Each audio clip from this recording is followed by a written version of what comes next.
Welcome to another OU Insider YouTube Live. I'm here with Parker Thune. My name is Brendan Drumm, and I'm in Dallas going around seeing a couple of recruits. He was in Kansas City earlier this week and now back at home. There's still quite a bit to talk about as far as Oklahoma Sooners go on the recruiting trail. Parker, I guess first and foremost with you, what's going on with you? How did your trip in Kansas City go? Yeah, well, the trip to Kansas City was enlightening, to say the very least. It's pretty clear, based on the people I spoke with, the prospects I touched base with, that's an area Brent Venables is getting ready to recruit pretty hard. And obviously, Caden Green is the guy up there that a lot of fans are very familiar with, top 100 offensive lineman in the class of 2023, and a guy that the Sooners are ostensibly in the lead for. But that's not all. You take a look at Sean Davian Bradley, a guy that was being recruited by the previous staff and has remained a target for the current staff. He hasn't officially received the reoffer. I expect that to come when he visits campus on March 5th. That March 5th visit date, Brandon, is looming larger and larger with every day that passes, because I tell you what, there were six total players just in the Kansas City metro area that I touched base with over the weekend that are confirmed attendees for that weekend. And all six of those guys have been in contact with the Oklahoma coaching staff, very much not just on their radar, but I believe on the precipice of earning offers. You take a look at two guys that are rising fast in the 2023 class on the defensive line, and Edric Hill and PJ Adebawore, teammates at North Kansas City High School. Miguel Chavis made an in-person visit there not too long ago, also dropped in on Bradley. And then Caden Green has two teammates at Lee Summit North, which is coached, by the way, by former Oklahoma running back and member of the 2000 National Championship team, Jamar Mosey. Green's two teammates, Williams Nwaneri, a 2024 defensive lineman, and the coach's son himself, five-star. I say five-star, that's a bit premature. I think he'll be a five-star in the 2025 class, but Isaiah Mosey is going to be something special. And you've seen him pick up several high-end Power 5 offers over the last couple of weeks, including Texas A&M and Oregon. So there are a whole bunch of guys in that vicinity, Brandon, which, as we know, is really Brent Venables' home turf. Whole lot of guys in that vicinity that, if they aren't already priority targets for Oklahoma, they're going to be targets in the very near future and could very well pick up offers when they take that visit to campus on March 5th. Now, a lot of people ask, why is Brent Venables and company making Kansas and Missouri such a prime place for them? Well, number one, a lot of kids there they don't grow up Kansas Jayhawks fans. They don't grow up Kansas State Wildcat fans when it comes to football.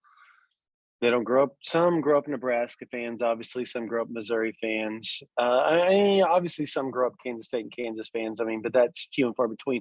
But there's a lot of OU kids that they live and breathe Oklahoma football in that state. And then when you have a coach he's not originally from there. He moved there when he was younger. He was born in Florida, talking about Brent Venables.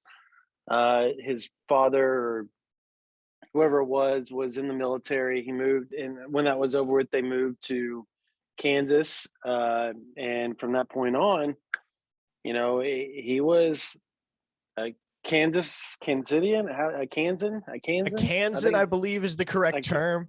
I would assume so. Okay. Well, anyways, point being is that he's got a lot of clout there. You look at Jaron Kanak. You look at his time back when he was defensive coordinator for Oklahoma, how many guys Oklahoma got from the state of Kansas, dating back even to Jordan Phillips, Blake Bell, Austin English. The list goes, Brody Eldridge, the list goes on and on and on. And those guys were good players for Oklahoma. So to see Oklahoma dip back into the Jayhawk state and really press hard, or the Sunflower State, whatever you want to call it, really press hard, I think it's a good move on Oklahoma's part. And I think it's going to pay off big for them, especially considering the difference. As long as Nebraska's down and Missouri's struggling and Kansas State and Kansas are just there, Oklahoma's going to have a big piece of that pie anytime they want it. Well, they will. And you think about the fact that they've already got Jaron Kanak signed in the class of 2022. They're in a really good spot with Dylan Edwards, the dynamic young running back out of Derby, Kansas, in the class of 2023. And you have so many of those relationships pre-existing from Brent Venables' time at Kansas State and even his time at Oklahoma as well. And for that matter, to a certain degree, his time at Clemson when he was recruiting Jaron Kanak, those are going to pay off in spades down the line for Oklahoma. I tell you what, I mentioned it in the notes that I dropped the other day, Brandon. I know it is very, very early, and I know that there is a long way to go until we get around to the class of 2025 and that cycle kind of coming and going. But if the Sooners offer Isaiah Mosey on March 5th, I'm probably going to drop an early crystal ball in favor of Oklahoma. That's how strongly I believe that Brent Venables, that's how much sway I think he has. And given his relationship with Mosey's father, the coach at Lee Summit North, and with how strong they're looking for a guy like Caden Green, this could be the tip of the iceberg. I think Green is really the key to it all. He's going to be your key to Kansas City. So if you're able to fend off the Perrys of schools like Michigan and Baylor and Iowa and get Caden Green committed in the class of 2023, that's going to open up a world of possibilities in that metro area, because Green is a guy that a lot of people will naturally gravitate towards. He's just got those innate leadership qualities. He's a very likable kid, and he's somebody where wherever he goes, there are going to be guys that want to play with him. Now, I do want to say this. Mosey's a 2024 guy, correct? Mosey is 2025. 2025. Okay, so I guess he could come to the junior day and it wouldn't matter, because I know Oklahoma on March 26th is doing a strictly 2024 day, like an elite 2024 day where their top 2024 targets are coming up, where you're going to have guys like Kenyon Kelly from Denison. You're going to have guys like, I just went blank on the kid from Poto, Dax Collins. Dax Collins. I mean, Oklahoma really likes him a lot. So you're going to have those type of kids showing up there on the 2024 day and on March 26th. So I'm I know people are asking, how many people are coming on March 5th? Look, we don't know yet. Normally it's like 15 to 20 offense and 15 to 20 defense. So they have around 40 guys that show up for 40 to 50, give or take, that show up to an event like this, but it's invites only, and you've got to be one of their top targets. And this March 5th thing is turning out to be it's becoming quite big, because you got names like Jordan Raynaud that you keep here floating around that might be there, Keldrick Falk, another big time defensive lineman, Ruben Bain, another guy from the Florida area that might be there. So there's a lot of these big time defensive linemen that we hear could potentially show up, but will they? Then obviously I went and talked to Javen Toviano today, the 5-star defensive back from Arlington Martin, very close with one Braden Willis. His actually, as a matter of fact, Toviano's older brother and Braden Willis played on the same team. They became best friends or family friends. So Braden Willis is always texting him, bothering him on Twitter, just trying to get the OU vibe going for him all the time. And his relationship with Jay Valai is paying off big, because Jay Valai was one of his first offers when Valai was at Texas. Obviously, that staff, things happen. He had to move on. He ends up going to Alabama. And then he gets offered the co-DC job at Oklahoma, and he couldn't turn that down. So he shows up to Oklahoma and is now the defense cornerback coach / co-defensive coordinator. Now, the bouncing around, that type of deal, it causes some, questions, obviously. But at the end of the day, the relationship that Toviano and that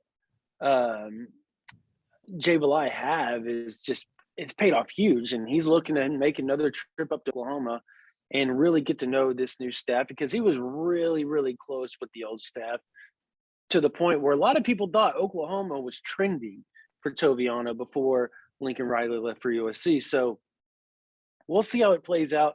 Texas is there. USC's there. He wants to take a trip to Oregon. He wants to take a trip to Ohio State. Obviously, LSU's in play as well. So it's going to be a battle for Oklahoma. Now it's whether they can, fend off a lot of those guys and continue to surge, and Belay continues to build that relationship, because outside of Toviano, you've got Jacoby Johnson, Micah Tease, Malik Muhammad, Javen Thomas. I mean, you've got some pretty good options in this region. And then when you bounce out of this region and you go look at Georgia, and Oklahoma is pushing very hard for 5-star defensive back Caleb Downs out of the Georgia area, Atlanta, Georgia area. So we're going to know a lot more, and I will be out to go see all of these guys here in the near future. As a matter of fact, I'm headed to Florida and Georgia here in the next 2 weeks. So we'll be talking to you I'll be talking to you via Florida, and have some pretty cool updates for you guys over the next few weeks as well. And Parker will be making his rounds through the OK Preps, Kansas, Texas region as well. Yeah, by the way, I'll just add to what you mentioned there. Another guy that's really, really tight with Javian Toviano is one Robert Spears Jennings. So if he has a strong freshman campaign at Oklahoma, that could very well come into play likewise. So I'm also just realizing I'm basically the exact same color as my wall. So I probably look like a floating head right now. I noticed that when we first started, but I was like, you know what, let's roll. So. No, dang. Okay. Well, that was a regrettable fashion decision. Regardless, let's start getting to the questions from our listeners. First one right off the bat, Brandon, is DJ Hicks, a question right? a question that honestly I have as well. And I think it's a question that is probably ubiquitous across Sooner Nation. When is Oklahoma going to offer Cole Adams? Because Alabama just walked in and offered him. Texas A&M just walked in and offered him. That's a kid that's in Oklahoma's backyard up there at Owasso High School. So when do the Sooners become a player for Cole Adams officially? I will be shocked if if he makes it out of the next 10 days without an Oklahoma. I just say it. Like, I was talking to some people and I said, look, eventually Oklahoma's going to have to offer this. Like, they have to offer him. They have to. I know they want to. They want to see a couple other things, obviously. How does he perform at camps and stuff like that? But there's no time for that at this point. You've got to offer this kid. He's an in-state kid. Now, here's the thing people need to also understand. If Oklahoma offers Cole Adams, they have to take him. That isn't necessarily true for the Alabamas of the world, the Texas A&Ms of the world, the Texas Techs, the Texas Arkansas. It doesn't matter for them. They're out of state. They can say, oh, we offered you, and they can pull back. But the second that lie, there it is. Go Parker. Proceed. Right. Lost an AirPod in the process. All right. No, seriously, like Arkansas and all they can offer, because at the end of the day, they're out of state. It's just like when Oklahoma offers a kid from Louisiana or Florida or whatever. Doesn't necessarily mean they're going to take him. They just want to throw their name in the hat and see where the relationship goes from there. If they don't feel like it's going their way, they say, oh, that offer is non-committable. It's real simple. But for Oklahoma with an in-state kid, you offer that kid, you have got to take him. So, I mean, they're in a bind, but that kid is so good. If Oklahoma doesn't throw their name in the hat here I would say in the next 2 weeks, I'll say it's a bad move. I will say it's a bad move, because that kid needed offer yesterday, in my opinion. We've been talking about him for what, 5 months now? 6 months now? Months upon months. I mean, my God, we went and watched him on a couple of occasions, and he just blew us away. Every time we watched him, we come back, we talk about him on the OU Insider VIP board. That's why the OU Insider VIPers are like, what in the hell is going on? Like, why is there not an offer? Because they know we've been touting the kid for months. So I don't know. I think Oklahoma needs to do it, and they need to do it now. Yeah, I mean, I know that sounded there's only so much time you can afford to waste with a kid like that. And you look back at the Chris McClellan situation, for example, that was a situation, and there were a lot of factors at play in that recruitment. But for a fact, and it's something that we'd talked about on the OU Insider VIP board, is that being behind the curve and offering Chris McClellan was something that ultimately hurt Oklahoma in that recruitment. And so you really don't want to see that with a guy like Cole Adams, who, I mean, look, Brandon, like you said, both of us have watched him. That's a dude that can play anywhere in the country. Make no mistake. He can play Did anywhere you watch in his the country. track stuff? Did you see his track stuff? Yeah, it's ridiculous. It was literally like 20 yards in between him and the next dude. He's absurd. He really is absurd. All right. Can OU beat out Texas A&M for Anthony Hill and DJ Hicks? These are two guys that we have talked about extensively over the last month or two on the OU Insider VIP board. And, well, yeah, the short answer is yes. But go ahead and expound upon that a little bit there, Brandon. I mean, look, Anthony Hill grew up a big Kenneth Murray fan. I mean, he doesn't hide from that. Like, he is a Isn't that weird K9 to be fan. saying? Isn't that weird to be saying a kid grew up a big Kenneth Murray? Because that seems so recent to us too. Like, it does, but you have to think about it. Like, he started playing at Oklahoma in 2017, which was 5 years ago. So to this kid, he was like 11. 12. Yeah, 11 or 12. So he grew up being a big K9 fan, and that has worked in Oklahoma's favor. He's been up to Oklahoma numerous times. He's gotten to know. Look, I know people make jokes and all, but I mean, Ted Roof has been a big player in this kid's recruitment at this point. I mean, he's talked about his relationship with Ted Roof, which I know including myself, blows my mind a little bit. But he does. He said, look, Ted Roof was a really cool guy to talk to. I really enjoyed listening to his breakdown of football. He's smart. I learned a lot from the guy. Plus, getting to play with Brent Venables and in that system, that's a linebacker's dream. And if you are a fan of K9 and you grew up liking Oklahoma a little bit, that appeals to you quite a bit. So, yeah, Oklahoma can beat out Texas A&M for Anthony Hill. With DJ Hicks, look, I was there last week. I'm probably going to stop by again this week and go talk to him again since I'm out here in the DFW area. That kid likes Oklahoma a lot. He has a strong relationship with Todd Bates and Brent Venables, one that dates back to not their time at Clemson. I mean, he said that he's had a relationship with Todd Bates since he was like in 8th grade. So, if I remember right, his dad has known Todd Bates for a long time. His dad being a former player, obviously. That it's helped Oklahoma. That move of Todd Bates from Clemson's helped Oklahoma quite a bit. Yes, they're going to have to beat out Texas A&M. He told me he's been to Oklahoma 3 times. He's been to Texas A&M 3 times. So they're neck and neck right now as far as visits go. We'll see how that. I mean, he's talking about making another visit and potentially an official visit this spring to Oklahoma. Like he has things he wants to do.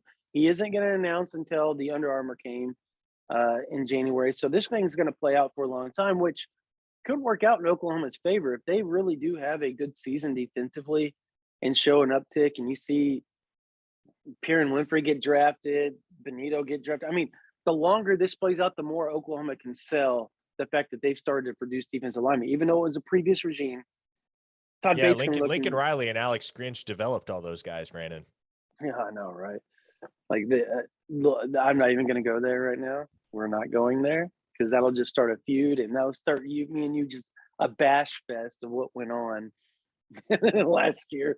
Boy, you watch. Oh my God, you just totally derailed me now. You watch that guy, him and Asamoah just completely dominate in the Senior Bowl, and you're like, what the is going on?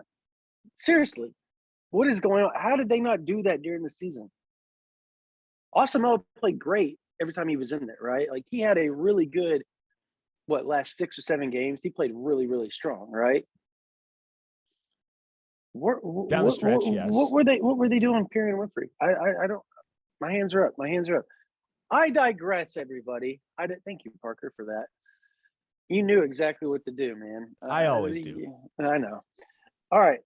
Point being is, long story short, the longer this plays out, I think the better it is for Oklahoma, because they can prove with Jalen Redmond, they can prove with whoever else has a strong season on the defensive line for Oklahoma. Lua, who's the other kid that they just got from Tulane? Jefferson? Jeffrey Johnson. Jeffrey Johnson. I mean, if those guys end up having big years under Todd Bates, and then you roll over with Winfrey and his draft, and Ronnie Perkins and Isaiah Thomas and Nick Benito, and then you got the Clemson gang and what Todd Bates did there. Oklahoma has so much to sell as far as defensive line goes at that point, because they can use Clemson and they can use Oklahoma, and they're going to. They have every right to, and they're going to. Now it's just whether DJ Hicks is going to buy into it, and right now he's buying.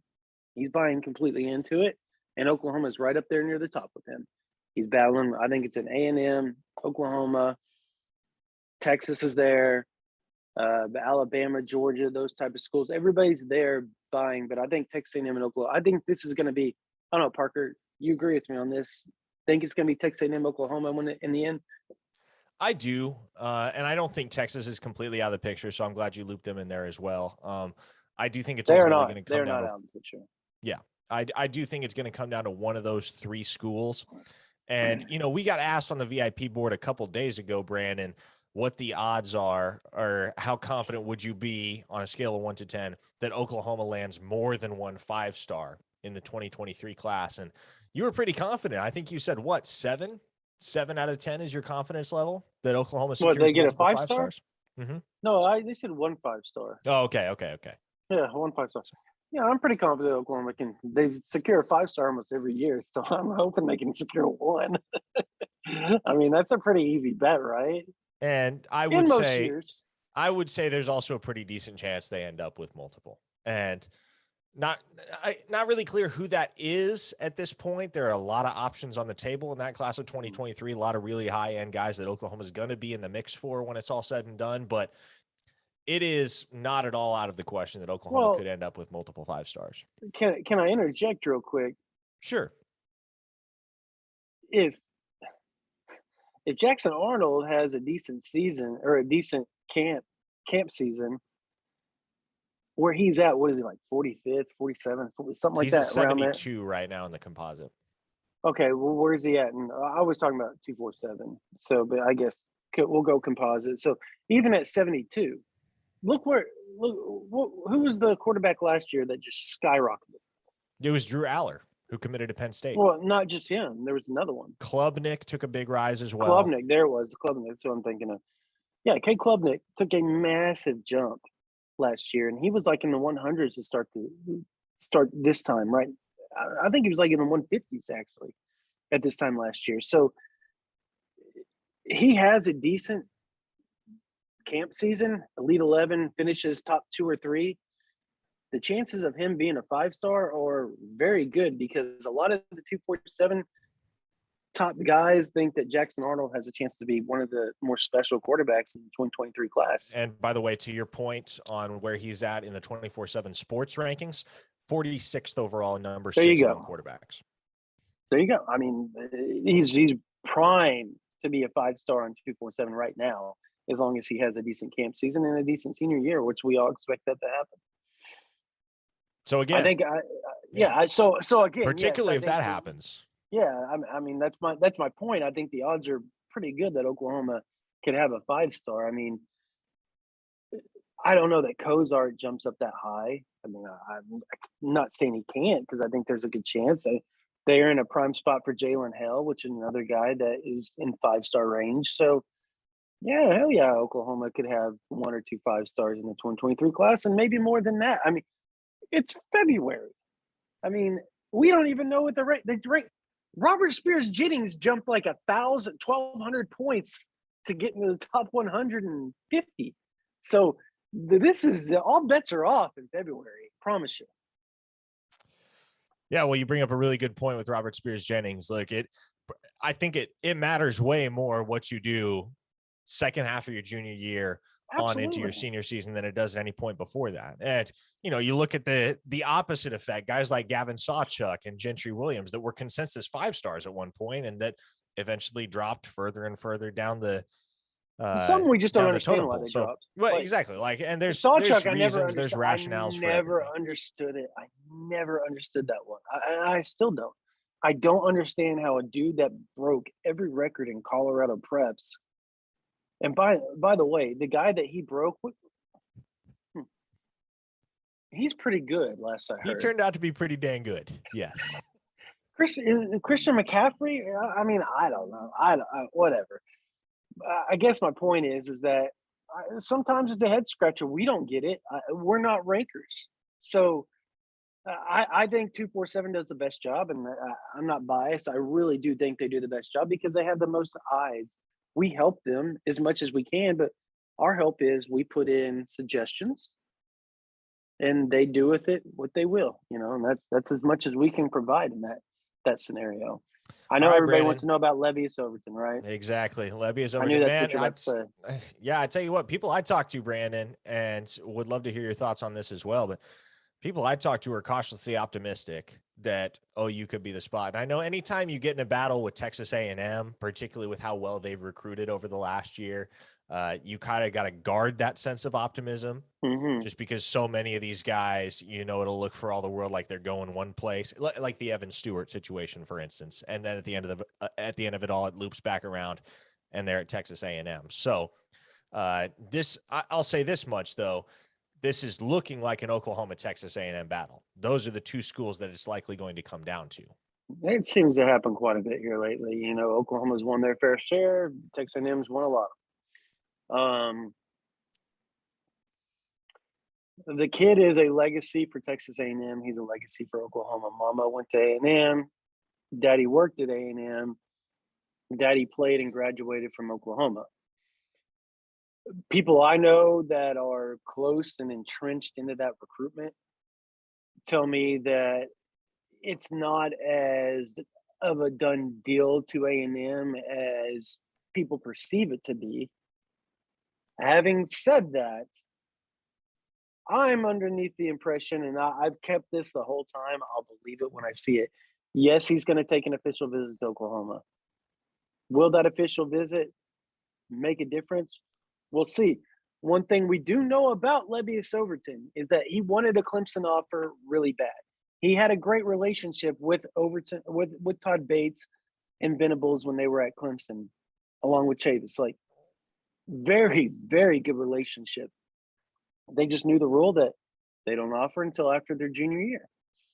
Or in the middle, I can't remember what the rule is. It's after their junior year, right? The way Clemson does it, correct?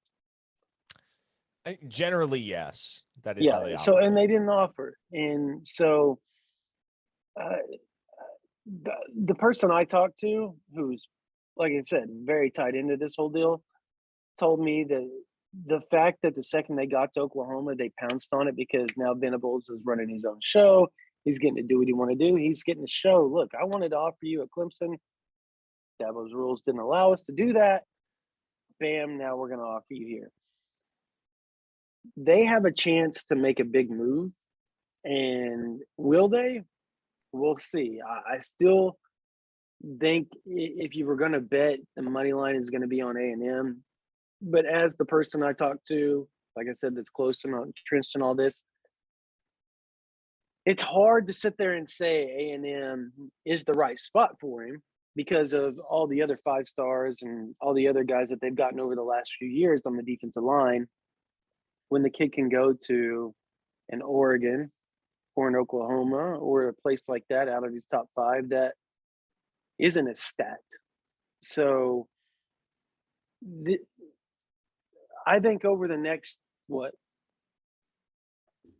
month or so, I mean, he's going to be taking his visits over the next month and a half, right? You would think. We're going to know a lot more. As soon as the dead period lifts, then.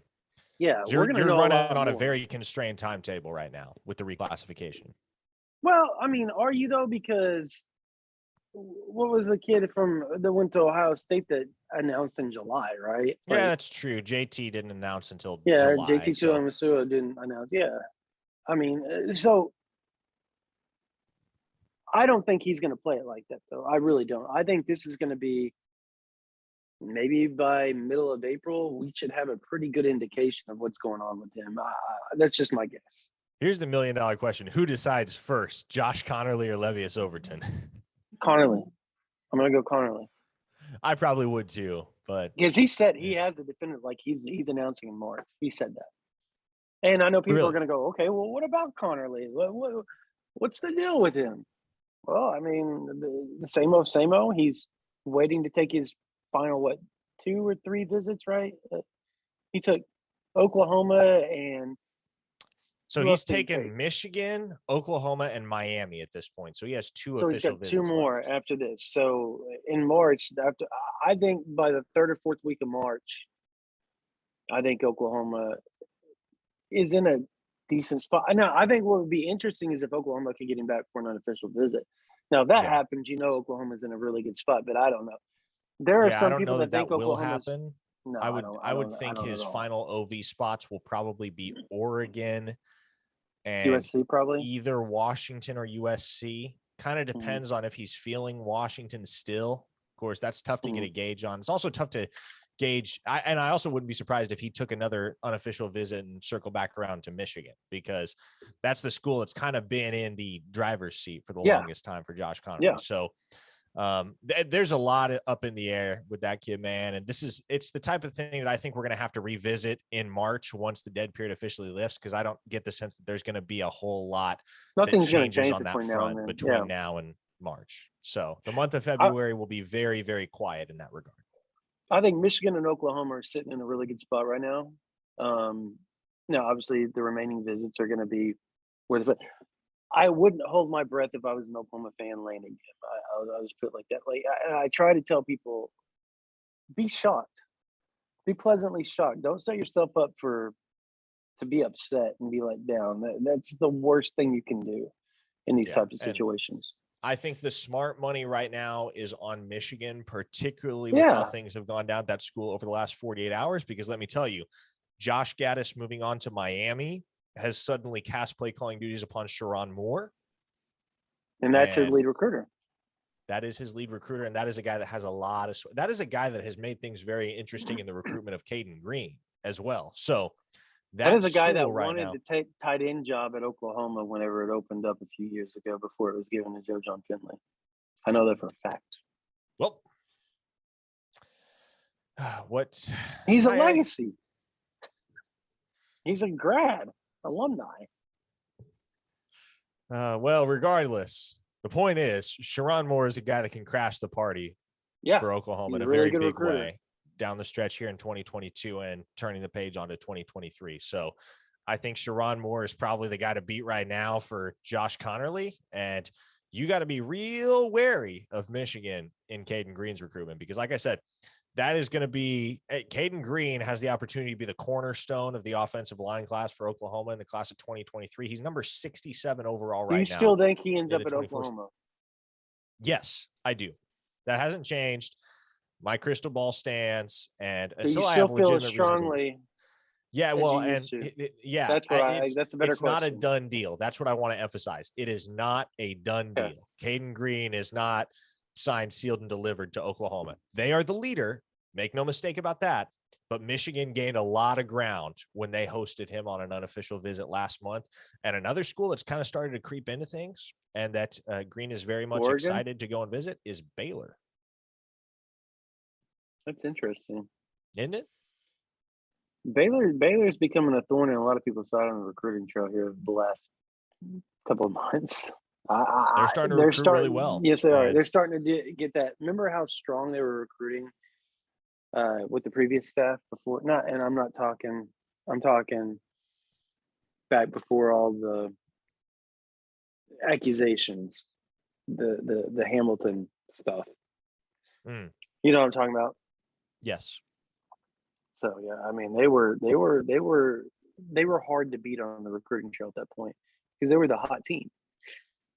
Now no doubt they were playing really good football. They back in were. the old Bryce Petty days. But Oh yeah. I guess that brings us to Derrick LeBlanc, another guy that folks have had a lot of questions on. Oklahoma's in a really good spot for him. I mean, he spent 4 days at Oklahoma. Yeah, Steve I mean, Wiltfong that was, sent me a we text talked and about joke. that He's at like, you might as well length. set up a postal service or postal or whatever. Whatever. He's at like a PO box or whatever since he's been there for so long. I mean, he was a joke, but he was being serious too. Like, damn, that's a long visit. And I think that visit. The thing that people need to understand is I don't know what the connection is, like 100%, but it's family. And the deal is that the assistant volleyball coach has some sort of connection with Derrick LeBlanc and Peyton Kirkland's trainer. And that in turn has made Oklahoma a prime player for both. Now, Ohio State was perceived to be the big leader for LeBlanc leading up to that Oklahoma visit. He goes to Oklahoma, and people need to remember that was the weekend. It was like 75 every day while he was there. And from a kid from Florida, when you go to Oklahoma and you're deciding between Ohio State and Oklahoma, and you got to see Oklahoma be 75 the whole time you were on the visit, and it was probably 30 something the whole time you were in Columbus, Ohio. That can make a difference. Now, I don't know how much of a difference that would make. I know it would make a difference to me, but I'm also a pansy. But I don't like cold weather. Well, this is what it is. But I'm telling you, like, that kid loved it. He's very close with Coach Bates. He's very close with Coach Chavis. He was supposed to actually go visit Clemson that weekend and changed everything to Oklahoma. Clemson was shocked he didn't show up. He didn't tell them he wasn't coming. He just showed up to Clemson, or showed up to Oklahoma, and spent 4 days there. And look, he showed up Friday midday. He spent the whole time with Venables and Bates, did the junior day on Saturday, then came back that Sunday, the day before the dead period, and spent a ton of time with the staff one-on-one, all by himself the whole time. Goes back to his hotel or wherever he was staying, and then flies out the next morning to back to Orlando. So he had a blast. He loved it. He said he's definitely coming back. Oklahoma's definitely getting an official visit, and he hopes to come back here in the next month or so to Oklahoma and take another visit. So I would be really interested to see how this all plays out. But my gut says that obviously this is an Ohio State-Oklahoma battle. I'm not ready to put in a crystal ball yet. I guess that's long story short. I'm just not there yet because I don't feel he's done taking trips to Ohio State either. So until he starts to pick one over the other as far as visits go, I think this is kind of cut 50-50 at this point. Well, regardless, you're seeing Brent Venables' Florida ties pay off very immediately here, because the fact that Oklahoma is in this good of a position with Derrick LeBlanc, that speaks, well, not only to Brent Venables' sway down there, but also Todd Bates. And you want to know, we knew how big of a hire that was going to be for Oklahoma. I'm not sure whether the casual fan is going to be able to truly appreciate just how impactful Todd Bates is until they're closing shop on the 2023 recruiting cycle. And it'll be very exciting at that point to see what he has done to that point in terms of his ability to recruit for the Sooners. I do want to kind of throw a name out there that it's going to really pique OU fans' interest here, and that is one Brandon Ennis. I don't know that recruitment's done completely. He still talks with Coach Valai. He still talks with Coach Venables. He still talks with Coach Gundy. That is a kid that never cut ties with Oklahoma. And when I was down there at the All-American Combine, he was down walking around. He walked up and said hello because I've been down there to see him in Florida 4 or 5 times, and we know each other pretty well. And I just flat out asked him, I said, you still talk to Oklahoma at all? He goes, yes. He goes, as a matter of fact, I love the fact that they hired Coach Venables because that was my guy at Clemson. That's why Clemson was one of my top schools, because Coach Venables was recruiting me. And that that kind of made me sit there and think. And then when you start to ask around and you find out there's other coaches on the OU staff that have built a relationship with Brandon Ennis, that, you know, I'm not saying that he's going to end up back at Oklahoma or that he's even going to take a visit to Oklahoma. I don't want anybody to get your hopes up to that point. But I did find it interesting that recruitment isn't done. When you would think after everything that happened, all those decommitments, everything that went down, that would be done. And it's not. And the kid still has interest in Oklahoma. So it's at least something to watch moving forward. No doubt. And I guess the only concern therein would be, does the pursuit of a guy like Brandon Ennis come at the expense of somebody like Cole Adams? Because you got Ashton Cozart in the boat, right? You're in a really good spot for Jalen Hale. Do you take any more than 3 wide receivers, Brandon? You think you would do that in the class of 2023? So you have Cozart, Hale, and who else in your scenario? Well, just thinking at that point, who's your third guy? Because if you're going to take any more than 3 receivers, then fine. But if you're only going to take 3, then you got to start making some decisions. Well,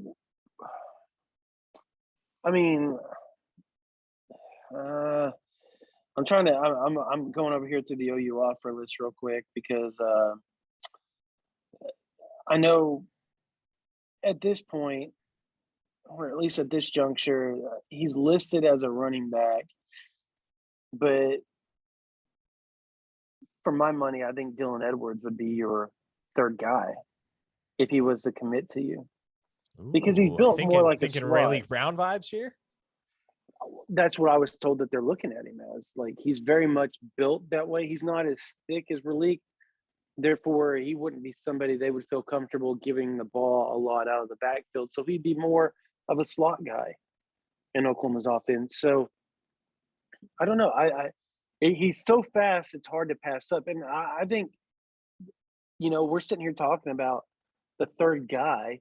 If Oklahoma offers Cole Adams, we know exactly who the third guy they hope would be, and it would be Cole Adams if they go that route. So, I mean, if you could somehow end up with Cozart, Hale, and Adams, I think that would be a huge wide receiver class. And then you throw, you know, Edwards in there. I think that as kind of a hybrid guy, kind of like Raleek Brown was, that's a hell of a wide receiver class. Dylan Edwards and Cole Adams will be 4-star players by the time this cycle wraps. 100%. You can bank 100%. on that. Yeah, 100%. And so at that point, you got 4 blue chip guys on the table, all of whom Oklahoma has a very realistic shot with. And man, you can't help but get excited when you watch Dylan Edwards tape. Okay. I mean, he looks like he's got a rocket strapped to his back. He does. I mean, that dude is the fastest player on the field, and it is not remotely close. You know, we don't talk about a lot, and he's going to be more of an H-back kind of tight end guy. But he's listed as a wide receiver on 247 is Jaden Greathouse. He's been to Oklahoma how many times? Camped at Oklahoma. Loves the OU staff, loved the former OU staff, loves the new staff, just loves the university. He's Team Griffin, I believe, on the AAU basketball circuit. So he's he's ranked 105 overall as far as the top 23 kids go. I think that kid, I think him and I think Deuce Robinson are guys that OU's in a good spot for when it comes to the H-back tight end sector right now. I just think that do they take 2 in 2023? Because I kind of think you have to. I think you do take 2 because you're losing Braden Willis and you're losing Daniel Parker. Yeah. And so at that point, you have Caden Helms and you have Jason Llewellyn, and they're both kind of their own flavor, but you'd like to have 4 scholarship guys in the room. So I would imagine you gun for 2, and if those you 2 would be 1, unreal, by the way. Oh yeah. If you could land Greathouse and Robinson, you hit a home run. And Greathouse is kind of intriguing to me, and he's a lot like Helms in the sense that he's not your traditional tight end. And absolutely not. He's arguably more of a wide receiver than he is a tight end. And so he's listed as a wide receiver. Well, yeah, that's a for guy us. that can be used in a very similar capacity the way that Oklahoma used Mark Andrews, right? Where he's not putting his hand in the dirt every single time, or he's not lining up in the Or backfield Calcaterra. every single time. And Grant Calcaterra too, another guy that was used in very Even similar fashion. Stogner. Yeah, Stogner lined up split out more often than not. So, I mean, yeah, I think Braden Willis, I think he's primed to have a pretty good year. So, I think that's going to help substantially with the tight end recruiting. So I think that's a question mark with Levy's system is the tight end. Well, no doubt. And, he's a guy that traditionally relies a whole lot more on wide receivers than he does tight ends. And so I think that's kind of why I tend to favor Helms a little bit more than Llewellyn as you look at those 2022 guys, just because Helms has a bit more of a capacity to go split out wide, beat somebody deep, stretch the field, and just makes a lot. He makes a lot of sense in terms of his fit in Levy's offense because he's got that downfield speed and that agility and can be a viable threat to stretch the field. So I think Greathouse is a guy that's very much cut from that same cloth. And, if Levy, as he evolves as a play caller, if he wants to utilize the tight end in a more traditional fashion, then that's a role you can shoehorn Greathouse into. But otherwise, you can split him out wide, and he's basically a big-bodied wide receiver at that point. Yep. No, both him and Robinson are. They're definitely not inline tight ends by any stretch of the imagination.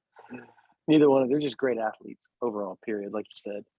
We kind of touched on this earlier, Brandon, but in case anyone wasn't with us at that point, how many visitors do you think OU ends up having on March 5th? And to this point, I know we have confirmed well north of a dozen.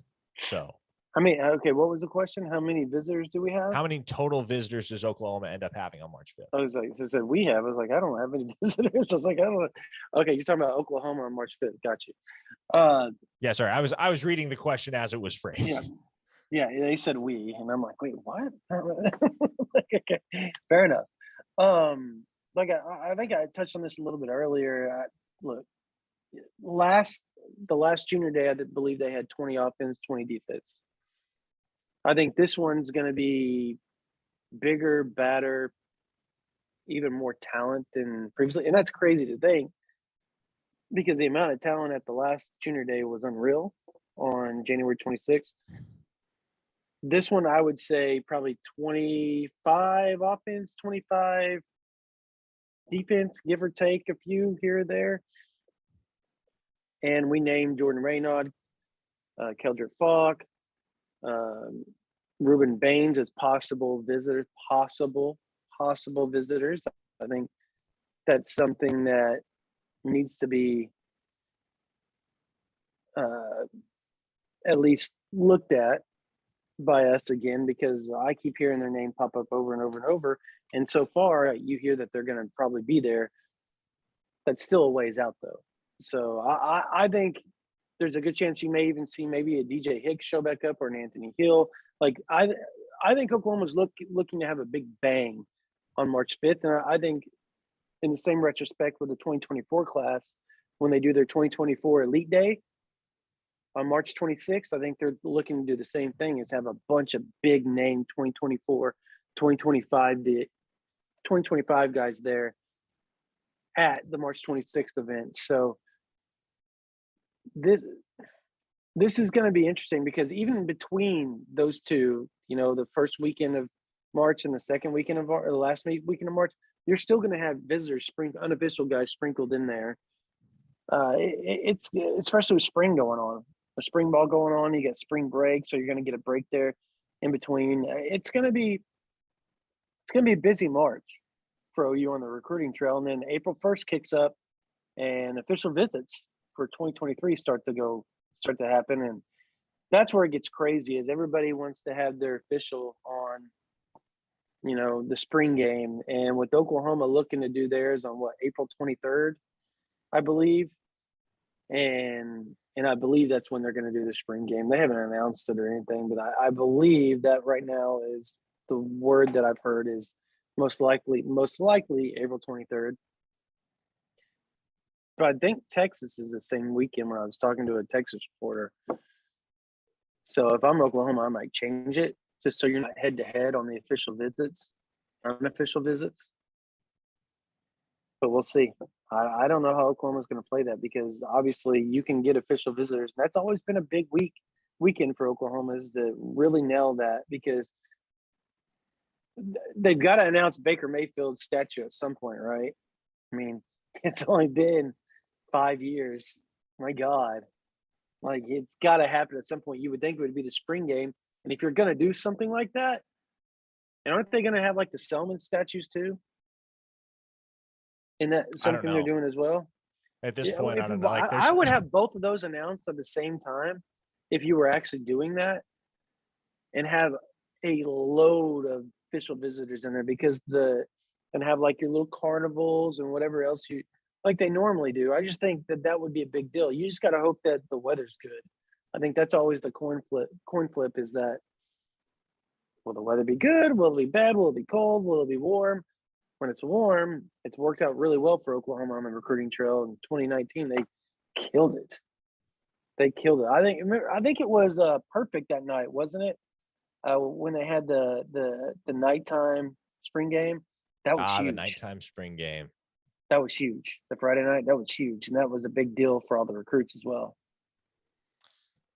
Yeah, as you look at that March 5th date, I think the other thing to keep in mind here and going forward is that in-person offers are probably going to be just as big a portion of Oklahoma's recruiting MO as they were for Brent Venables at Clemson. We actually heard him touch on this the other day when he was talking about Jaren Kanak's recruitment, is that, look, he told Jaren Kanak, why is it that you want an offer from Clemson? Is it just so you can tell your friends, hey, I got offered by Clemson? Or are you as serious about this university as I am about you? So he actually made Jaren Kanak put some equity down in Clemson. He had to pay his own airfare to go out there and take an unofficial visit to campus. And it was there that Brent Venables finally gave him the Clemson offer. And of course, a few months later, he's committed to Clemson. We know how the story ends. One thing leads to another.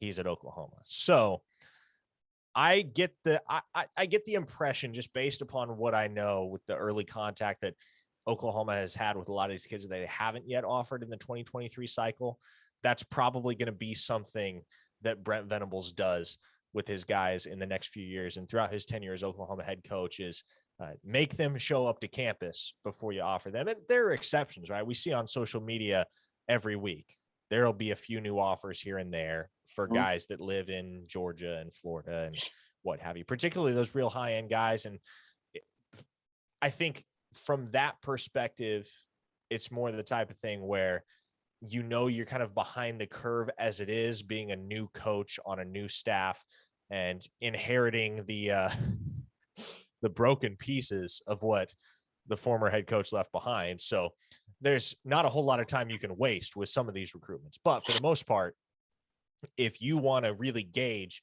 whether a guy is as invested in Oklahoma football as Oklahoma football is invested in him, then an easy way to do that is just say, hey, come to campus on your own dime. And at that point, we'll offer you. So I would expect that Brent Venables will do that quite a bit, not exclusively, but quite a bit as Oklahoma's. Well, he said as much in his, you know, opening presser with us, with the media, when we went upstairs and sit there and talk to him. He said, I want the Oklahoma offer to mean something. I'm not just going to throw out 1,000 offers.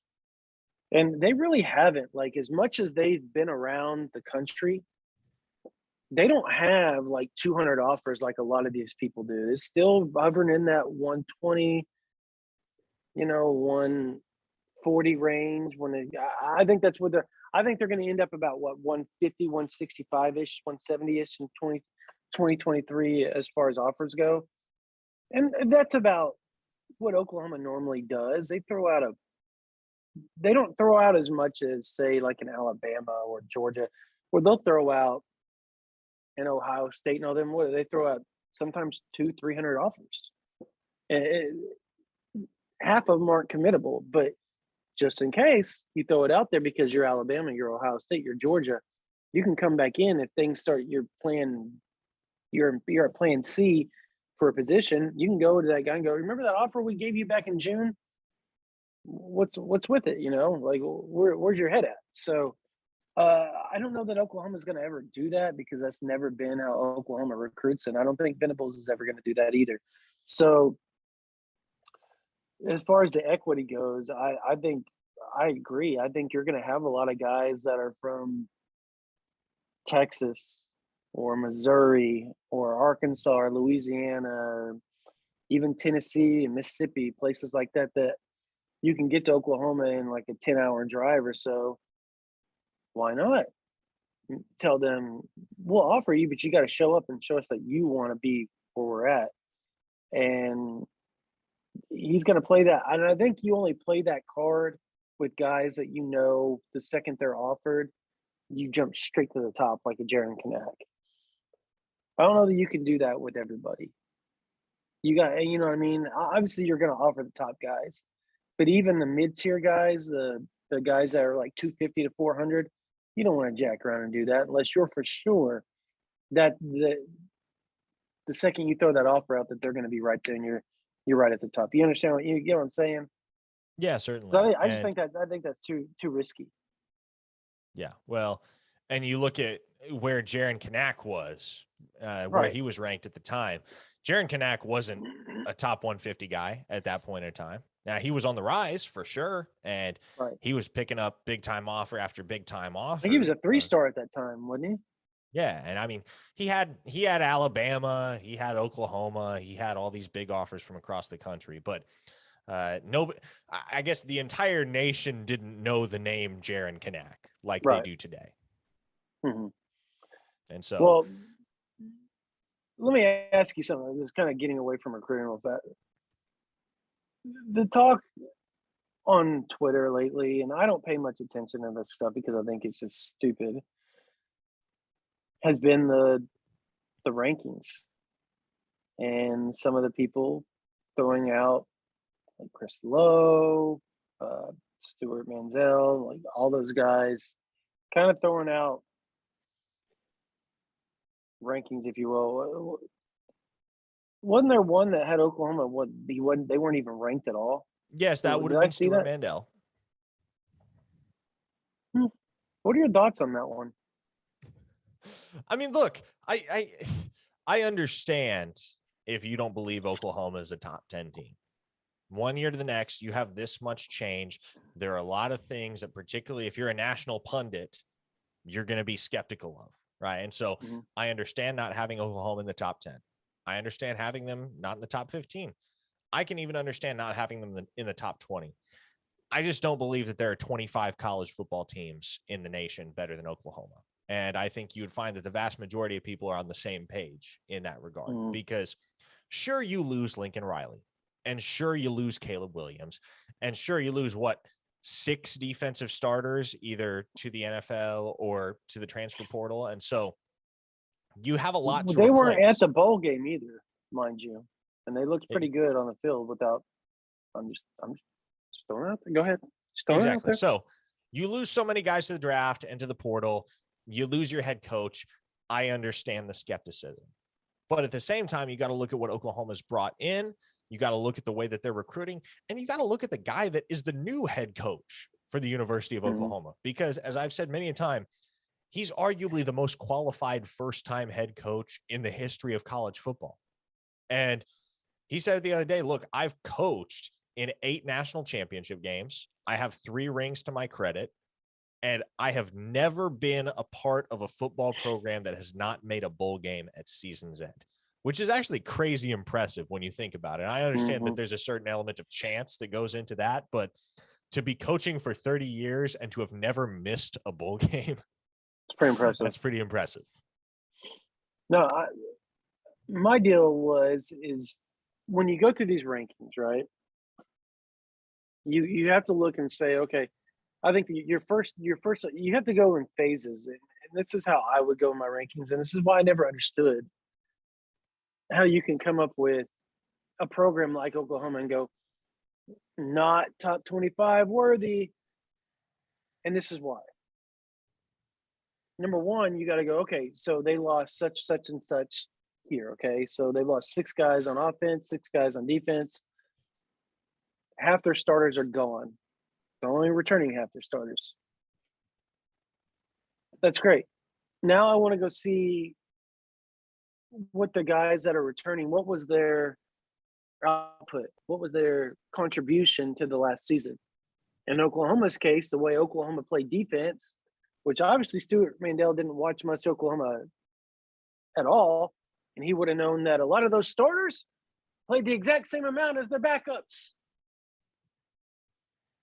Grinch was notorious for subbing constantly throughout the whole damn game.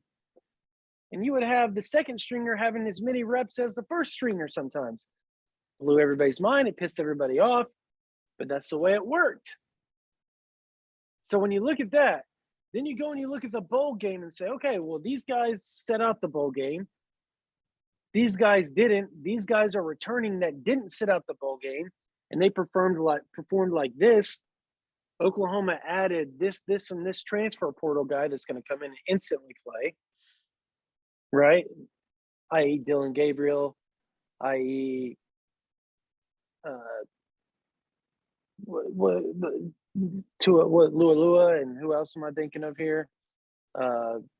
When you talk about the transfers, you got Jeffrey Johnson, Morrison, CJ Colden, TD Roof, Tyler Guyton. Right. Well, the best offensive lineman of them all is Matwire, right?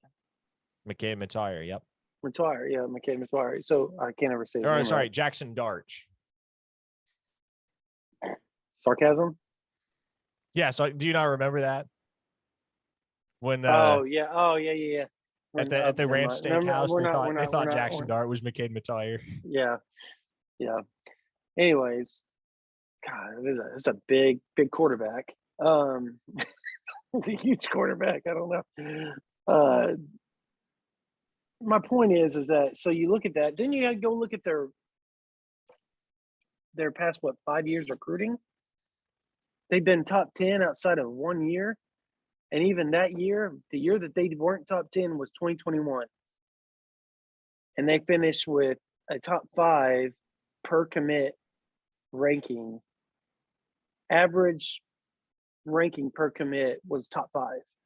So meaning they had like a 93 or 94 average per commit ranking, which is insane, by the way. How do you look at that and go, yeah, they're not a top 25 team? They brought in a guy that throws for 8,000. He's thrown for 8,000 yards.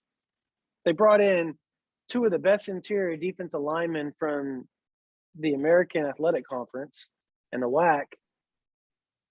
They brought in one of the best Pac-12 offensive linemen in the country, one of the most athletic Big 12 offensive linemen in the country as a transfer. Like I'm just trying to wrap my head around here how you can look at that. And they return all these 4- and 5-star guys that have been just sitting there waiting their turn behind. Guess what? 4- and 5-star guys. How are they not top 25? That is my question. And I think the thing that is most inconsistent, I suppose, is that I promise you, all the people that are leaving Oklahoma out of their preseason top 25 for 2022 are all the same people that are putting Texas and Florida and Miami in that very same top 25. And that doesn't make any sense at all. But probably have USC top 5 without an offensive line and a defensive line too. It's just, I know I'm ranting at this point because I literally won't even give it a time of day on social media and act like I don't care. I don't really care, but it does bug me that these are national pundits and they're supposed to have more in-depth knowledge than what they do of a team. And they obviously have. And you also, like we talked about earlier today when I was driving down here, the nostalgia of them wanting to have Miami good again and Texas good again, a USC good again. But USC outside of Pete Carroll's time was complete trash for like 15 years. Like outside the early 80s and from the early 80s to the mid 90s, like USC wasn't great. They struggled. That was just the facts. Miami was great in the 80s, early 90s, and then the early 2000s after that, they haven't been very good. Texas, how often are they really good? Honestly, they had a little bit of run with Mac Brown, and outside of that, no, not at all. Yeah, Texas has one double-digit win season in the last decade. Miami has one in the last 18 seasons. So that tells you something about where both of those programs are at. But with that, we are out of time on this installment of OU Insider Live. Brandon, you want to give them all the goodies on how to sign up for OU Insider VIP access? Yeah, guys, you can sign up OU Insider VIP. You can go to OU Insider VIP. You can click the little green header thing at the top if you're not a member. You can do $1 for the first month, $9.95 afterwards, or you can sign up $75, get you a whole year. It's 30% off right now. Look, we're dropping a lot of recruiting stuff right now, and on top of that, we're dropping the behind the scenes 2022 cycle stuff that we never talked about prior to the end of the cycle. And so there was like something like 60, 70 questions that I allowed to be asked. And some of them are pretty, like the next batch are going to be pretty, pretty blunt, because they're pretty blunt questions coming up. The first two batches had some pretty blunt questions. And I answered them, long form. So you guys get to see a long version of it instead of just, this, and this, and be done with it. Like I walk you through how things happened and why they happened and why a kid ended up here, or why a kid ended up there. So you can be a part of that if you want to. Plus follow us along for all the junior days coming up and the 2024 days, and then all the spring stuff, and then all the official visits, and then the off-season notes that we're going to be jumping in with team notes, VIP stuff that we have accumulating, that we've been talking to sources, how people are playing right now and practicing and going through the 7-on-7s and the winter workouts and all that stuff. So there's a lot of information that's going to be coming up on OU Insider, plus the basketball, men's and women's. We got softball coming up. You got gymnastics. We cover it all. We cover the gambit of Oklahoma athletics on OU Insider VIP. And we want you guys to come join us. We've been around for a long time. We have thousands and thousands of members. We're actually growing at record pace right now that we've never seen before, and we're loving it. We can't thank you guys enough. We're already close to like 4 million page views this month already. You guys, it's because of you all, 100% because of you all, and we're so blessed to have you guys as fans and you guys visiting the site. So OU Insider VIP, 30% off, $75 get you 1 year, $1 for the first month, $9.95 afterwards if you want to go month to month. And that's going to do it for this version of the OU Insider YouTube Live. For Parker Thune, my name is Brandon Drumm. We will catch you guys later.